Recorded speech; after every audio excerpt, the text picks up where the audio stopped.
What's up guys, welcome to your 7th Java tutorial, and in this tutorial I'm going to be showing you guys how to make a basic calculator using variables and other things that we already learned so far. So in your last tutorial I showed you guys how to get input from a user using something called a scanner, and we're going to need that again, and I already imported it. So the first thing that we're going to want to do is go ahead and make a scanner variable.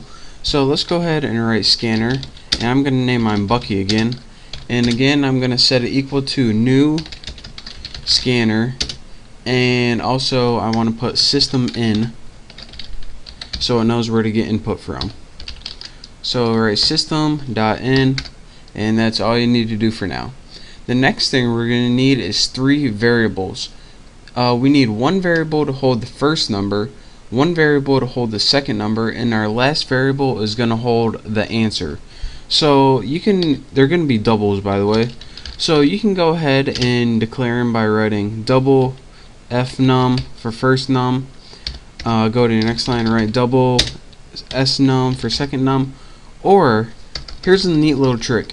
If you have many variables of the same type, and by type I mean double or int or something like that, since you have many double variables, you can write them all on the same line. It's a nice little shortcut. So write snum and answer. You can name your variables anything you want. I just usually have short variables since I don't feel like typing a whole lot. So the first thing we want to do on our calculator is just print a line of text that says enter first number so the user knows what to do. So go ahead, and you know how to write this: system.out.println.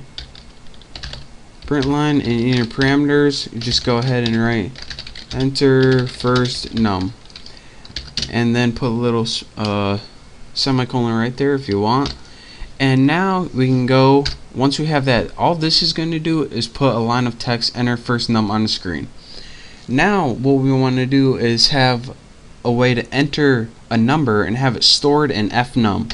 So go ahead and put fnum equals Bucky, and remember this is our scanner variable, and write next double. And that brings me to another point. Now in our last tutorial I showed you guys something called next line, and it was right here, and that was for strings. Each data type in Java, you need to give it its own method, since you need to tell what you're going to be inputting in there so it knows how to save it. For example, if this was strings you're going to input in there, like hello, you're going to put next line, but since we're inputting a number, you're going to want next double, because double is a type of number. So now once we enter this number, and it can have decimal points, it's going to be stored in the variable fnum, and we're going to need that later. So now we have to do this exact same thing for the second number. So let's go ahead and copy this line since I'm too lazy to type it. Where's the copy? There you are at Haas. And next we want to print enter second number. And now we just need to do the same thing. Go ahead and copy this, and after that prompt pops up, you're gonna, there we go, you're gonna want to store this variable in snum. So the first number you're gonna type is going to be stored in the variable fnum, and the second number you type is going to be stored in the variable snum. This stands for first number and second number. Now what we want to do to get that answer that we have those variables is just add them together. So go ahead and write answer equals, and you're going to want to write fnum plus snum, and now we have whatever number that fnum and snum is going to be stored in answer. Now it's stored in there, but we need a way to output it to the screen to see what it was. So let's go ahead and write system.out.println, and in your parameters just write answer, and what this is going to do is output answer, whatever it was, to the screen. So go ahead and run this program, and hopefully I didn't get any errors. And here's our program right here. Enter first number. Let's do 34.6. Move my cursor out of the way. Press enter. Enter second number. 54.2. Press enter. It's going to give us our answer, 88.80001. And this is actually something that I want to talk to you guys about, and I will be talking to you guys about it in the next tutorial. Well, probably not in the next one, but this brings me to a good point, which we don't have time to talk about in this tutorial, but I will get to shortly. So basically what I did, enter first number, entered it, enter second number, enter it, and then it gave us an answer, pretty much. And again, to walk you through this one last time, what I did is import the scanner so I could use the Java scanner. And then I wrote everything in my main function because that's where the computer looks first.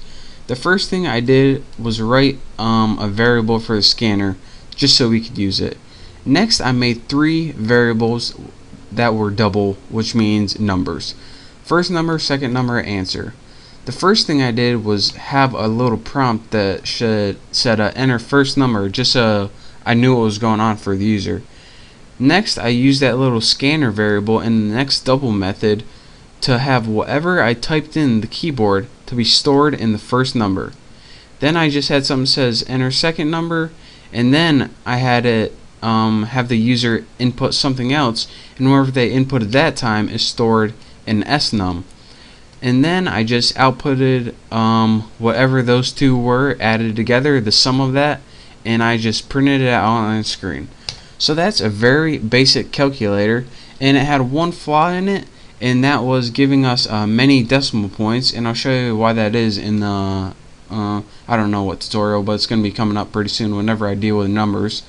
But again, that's a basic calculator. That's how you build it, using a new method called next double that we learned, and also how to combine everything we learned so far and build a functioning program. So again, practice this, get good with it, make sure you understand everything we did up to this point, and once you do, you're ready to move on to my next tutorial. So thank you guys for watching. Hopefully I see you next time, and don't forget to subscribe to my channel. So thank you, and I'll see you then.